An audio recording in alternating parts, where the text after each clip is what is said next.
As duas faces de Ariane e o alienígena. Parte 2. Foi em uma de suas cavalgadas que Ariane conheceu Dara. A partir daí, a vizinha sempre aparecia montada em um lindo cavalo puro sangue de cor preta. Dara era muito bonita, com traços marcantes, e era possível dizer que ela não era uma pessoa nativa daquela região.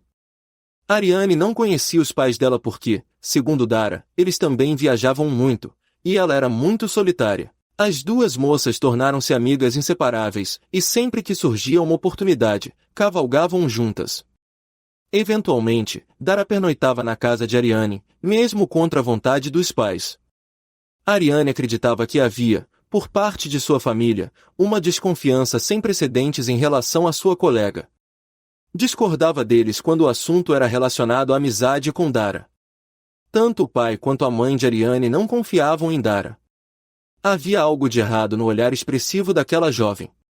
Por essas e outras razões, insistiam que sua filha terminasse o relacionamento com Dara o quanto antes. Todavia, Ariane discordava e achava que essa antipatia deles em relação à amiga não tinha fundamentos, mas que se tratava de ciúmes. Ela já notara isso neles por várias vezes, embora sutilmente. Era um ciúme grande quanto ao relacionamento dela com Margot, sua babá, já que ela era filha única. Mesmo sem o consentimento deles, ela continuava com seus encontros. Com o passar dos dias, Ariane começou a desconfiar das atitudes da amiga, passando a achar que seus pais tinham razão em mantê-la distante de Dara. Certo dia, quando todos estavam jantando, Ariane comentou que também estava desconfiando que a amiga não fosse a pessoa confiável que aparentava ser, concordando com a desconfiança deles, e que tinha notado algo estranho em Dara. As atitudes dela estavam lhe deixando ressabiada, e essa desconfiança começou quando as duas moças, distraidamente, passeavam pelos jardins da mansão de Ariane. Dara recebeu uma mensagem pelo celular, ao atender a chamada, afastou-se imediatamente para bem longe. Ariane pôde observar que ela gesticulava muito, os gestos eram agressivos e muitas vezes, ela via expressões de preocupação no rosto da amiga. Conseguiu perceber também que aquele telefonema tratava de algo sério, e ela não pôde entender o que Dara falava, apesar de, às vezes, alterar a voz. Era possível perceber que Dara se comunicava por meio de um idioma estranho, o qual Ariane não foi capaz de traduzir. Dessa forma, Ariane foi, aos poucos, se afastando da amiga. Evitava sair nos horários costumeiros, e quando fazia, percorria percursos totalmente opostos aos que tinha o hábito de fazer. Mesmo assim, isso não foi empecilho para Dara encontrar Ariane.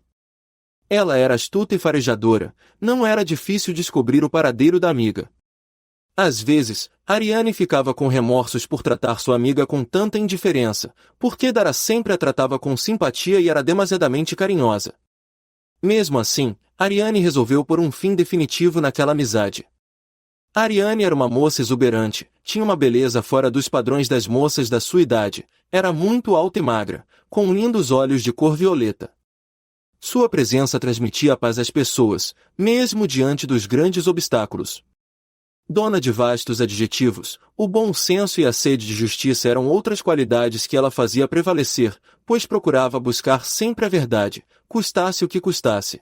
Não aceitava a companhia de quem não agia de acordo com suas convicções e confrontava tudo o que dela discordasse até que a verdade prevalecesse. Dara era o contrário e sempre fazia o papel de moça boazinha, concordando com tudo que Ariane falava. Essas características de Dara deixavam Ariane aborrecida. Dara morava em uma velha casa de madeira, também no centro da floresta. Jamais convidou Ariane para entrar em sua residência, e isso era um dos motivos do distanciamento dela. Certo dia, em uma de suas cavalgadas, Dara perguntou a Ariane qual o motivo de sua frieza e do seu distanciamento. A moça não gostava de mentir, pensou antes de responder e deu uma desculpa dizendo que estava muito atarefada com as pesquisas e que logo precisaria prestar exames para o doutorado. Isso lhe tomava todo o seu tempo, mas ela pretendia se organizar para achar um tempo para cavalgar. Dara, de forma alguma, aceitou tais desculpas e começou, então, a preparar um plano diabólico com o qual se vingaria da amiga. A intenção dela não era matá-la, mas deixá-la com marcas no corpo e na alma pelo resto da vida. Queria fazê-la apenas sofrer muito e para sempre. Foi naquela linda tarde primaveril, quando Ariane estava no jardim, sentada no velho banco de madeira, desbotado pelo sol e pela chuva, calmamente lendo o penúltimo capítulo de um livro de ficção científica, pois era vidrada nesse gênero literário. Estava demasiadamente absorvida e tão distante que não se deu conta da aproximação de Dara, que chegou sutilmente, interrompendo-a de dar continuidade à leitura. "Olá, tudo bem?" perguntou Dara, com um tom de voz baixo e aveludado. "Tudo bem, e você? Como tem passado?" respondeu Ariane, levantando a cabeça. "Muito bem. Trouxe-lhe um presente." "Presente para mim?" "Sim, um creme feito de mel das raras flores desta floresta." "Foi minha mãe quem fez", disse Dara, entregando um pequeno potinho de porcelana alemã. Ariane, delicadamente, abriu o potinho e sentiu o delicioso perfume amadeirado que exalou. "Nossa! Deve ser muito bom." "Com certeza. Ele hidrata profundamente a pele. Use-o no rosto antes de dormir." "Muito obrigada, Dara. Foi muita gentileza sua. Jamais vou esquecer este gesto." "É verdade", concordou Dara. "Você e sua mãe devem ter muitas histórias interessantes sobre esta floresta e seus mistérios." perguntou Ariane. Dara hesitou por um momento, sua expressão mudou brevemente para algo mais sério antes de ela se recompor e responder. "Sim, há muitas histórias e lendas, algumas que preferimos manter em segredo. Mas, voltando ao presente, espero que você goste do creme. É especial." "Tenho certeza de que sim, vou usar na primeira oportunidade." "Obrigada novamente, Dara." Ariane permaneceu imersa em seus pensamentos. Não se incomodou com a despedida abrupta da amiga. Observava o pequeno presente e sentia uma inquietação. Voltou a ler seu livro normalmente, esquecendo-se da visita da amiga. Lembrou-se de Gregory, seu namorado de longa data, e pensou em convidá-lo para passar a última semana das férias dele na fazenda. Os dois estudavam juntos na mesma faculdade, em Miami, e namoravam há bastante tempo. Ele era apaixonado por Ariane, mas esse amor não era recíproco. Os pais de ambos eram muito amigos e torciam para que Ariane e Gregory se casassem. Isso não passava pela cabeça dela, pois não estava apaixonada por ele a ponto de pensar em casamento. Desistiu da ideia de ligar para Gregory. Já estava quase escurecendo, e uma bela lua cheia saía lentamente do interior da floresta em direção ao centro do céu do jardim. Aos poucos, o vento morno começou a soprar para o outro lado. Depois de admirar a beleza da lua por alguns minutos, ela resolveu ir para casa, pois já estava quase na hora de Margot servir o jantar, e não era do seu feitio deixar as pessoas esperando por ela. Após o jantar, todos se dirigiram para a sala de música. Ariane mostrou aos pais fotografias dos animais que faziam parte do álbum de pesquisas musicais. Sempre carinhosa, Ariane não se cansava de lhes dizer que os amava muito. Esse imenso amor que sentia por eles era recíproco, pois eles satisfaziam todos os desejos da filha, embora ela quisesse ser independente. Apesar de ser uma moça muito rica, procurava depender o mínimo possível deles. Quando estava em Miami, dava palestras para os estudantes de biologia nas faculdades mais conceituadas e era respeitada por todos, pelos seus conhecimentos e pela segurança que transmitia aos acadêmicos. Naquela noite, estava radiante e muito feliz porque, em breve, retornaria aos Estados Unidos para defender uma tese, agora não como estudante, mas como cientista, e isso deixaria os pais maravilhados. Antes de dormir, como fazia habitualmente, Ariane foi fazer sua higiene pessoal. Resolveu então experimentar o creme que Dara lhe havia dado de presente. Em frente ao espelho, contemplou seu rosto angelical. Com delicadeza, passou o creme com as pontas dos dedos sobre a face. Sem tirar os olhos do espelho, viu que seu rosto começou a ficar vermelho.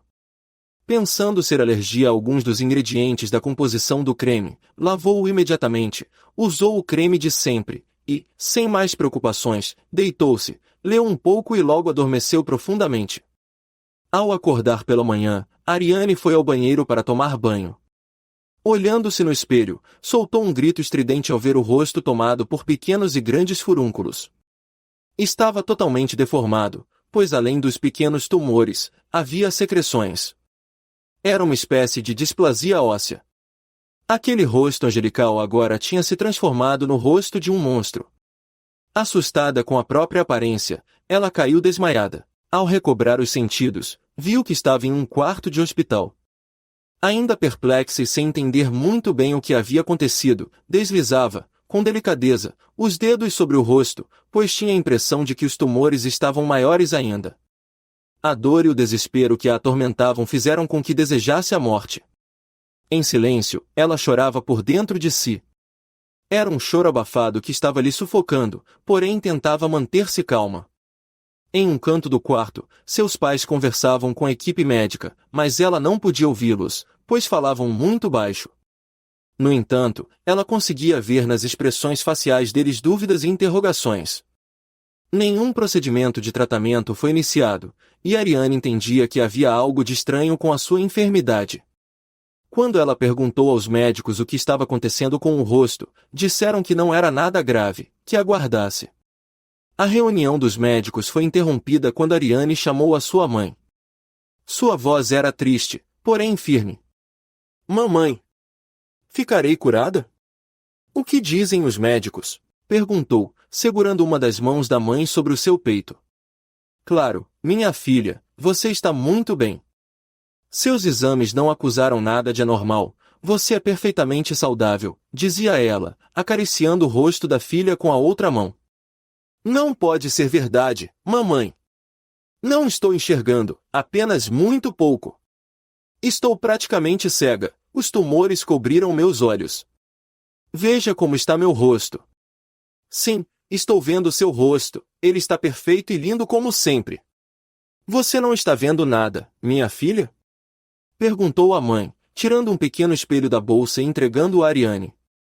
Veja você mesma, com seus próprios olhos, como você não tem nada no rosto, minha filha. Como posso ver, mamãe, se não enxergo? Não exagere, por favor. Por que não acredita em sua filha? Disse ela, quase gritando e passando as pontas dos dedos no rosto. Ariane sentia que os tumores eram maiores e permaneciam no mesmo lugar. Mergulhada na total escuridão, silenciou, pois não queria mais ouvir nem mesmo a voz da sua mãe. Naquele momento, ela preferiu estar cega a enxergar para não ver novamente a sua face naquela situação. Quando os médicos a examinavam, faziam sempre a mesma pergunta: qual lado da face está doendo mais? Isso a irritava muito. Agora eu tenho duas faces, uma saudável e outra doente, médicos idiotas, pensou ela, com desdém. A mãe, ao perceber que sua filha estava falando a verdade, entrou em desespero, não tanto pela enfermidade, mas por saber que a filha estava sofrendo muito. Mesmo desesperada, tentou sempre demonstrar certa calma. Convocou mais uma reunião com outros médicos, agora oftalmologistas, para examinarem a visão da filha. Eles não diagnosticaram nada de anormal, a visão de Ariane estava perfeita. Aconselharam os pais a viajarem com a filha para os Estados Unidos, onde talvez pudessem encontrar uma solução mais adequada para aquele estranho problema que a afligia.